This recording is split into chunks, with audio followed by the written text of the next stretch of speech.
Police का नाम सुनते ही हाथ पैर फूल जाते हैं। अगर कभी पुलिस के चक्कर में पड़ गए तो ये समझ नहीं आता कि क्या करें क्या ना करें। लेकिन डरने की जरूरत नहीं है। दंड प्रक्रिया संहिता यानी कि CRPC ने आपको कुछ अधिकार दिए हैं। जब पुलिस आप पर कार्रवाई करने आए तो आप इन अधिकारों का प्रयोग कर सकते हैं, लेकिन इसके लिए आपको पता होना चाहिए कि आपको वो कौन कौन से अधिकार मिले हैं जिसका उपयोग आप पुलिस या कार्रवाई के वक्त कर सकते हैं। आइए जानते हैं कुछ अधिकार जो कानून ने देश के हर नागरिक को दिए हैं। जब पुलिस आपको गिरफ्तार करने आए तो CRPC की धारा 50 के अनुसार आपको यह अधिकार दिया गया है कि आप पुलिस से अपनी गिरफ्तारी का कारण पूछ सकें और पुलिस को यह कारण बताना भी पड़ेगा। आपको गिरफ्तार करने के लिए जो पुलिस अधिकारी आया है उनका वर्दी में होना आवश्यक है। साथ ही उनकी वर्दी पर उनका नेम प्लेट भी होना चाहिए और उस पर साफ साफ शब्दों में पुलिस अधिकारी का नाम लिखा होना चाहिए। CRPC की धारा 50A के मुताबिक गिरफ्तार किए व्यक्ति को अधिकार होता है कि वो अपनी गिरफ्तारी की जानकारी अपने परिवार को दे सके। अगर वो देने में असमर्थ है तो पुलिस को खुद उसके परिवार को जानकारी देनी होगी। CRPC की धारा 41B के अनुसार पुलिस को एक अरेस्ट मेमो तैयार करना होता है जिसमें गिरफ्तार करने वाले पुलिस अधिकारी की रैंक, गिरफ्तार करने का टाइम और पुलिस अधिकारी के अतिरिक्त वहां मौजूद प्रत्यक्षदर्शी के भी हस्ताक्षर होते हैं।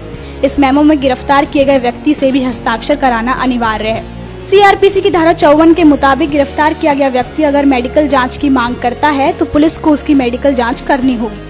मेडिकल जांच करने का फायदा ये है कि अगर आपके शरीर में कोई चोट नहीं है तो कस्टडी में अगर आपको कोई चोट लगती है तो उसकी जिम्मेदारी पुलिस की होगी और ये आपके पास पुलिस के खिलाफ एक सबूत होगा।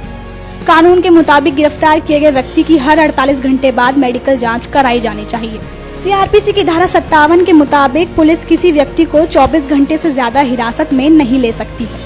अगर पुलिस किसी को 24 घंटे से ज्यादा हिरासत में रखती है तो उसे CRPC की धारा 56 के मुताबिक मजिस्ट्रेट की इजाजत लेनी होगी और मजिस्ट्रेट को ये बताना होगा कि क्यों हिरासत की अवधि बढ़ाई जा रही है। CRPC की धारा 41D के अनुसार गिरफ्तार किए गए व्यक्ति के पास यह अधिकार होता है कि वो पुलिस जांच के दौरान कभी भी अपने वकील और अपने परिजनों से बातचीत कर सके। अगर कोई अपराध गंभीर नहीं है तो गिरफ्तार किए जाने वाले व्यक्ति को गिरफ्तारी वारंट देखने का अधिकार है, लेकिन अगर अपराध गंभीर है तो पुलिस बिना वारंट भी गिरफ्तार कर सकती है।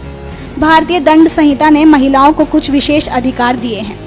CRPC की धारा 46A के अनुसार किसी भी महिला को सूरज डूबने के बाद और सूरज निकलने से पहले गिरफ्तार नहीं किया जा सकता, लेकिन अगर कभी ऐसी परिस्थिति आई कि महिला को रात में ही गिरफ्तार करना होगा तो पुलिस को एरिया मजिस्ट्रेट से इजाजत लेनी होगी। CRPC की धारा 46 के मुताबिक महिला को केवल महिला पुलिसकर्मी ही गिरफ्तार कर सकती है।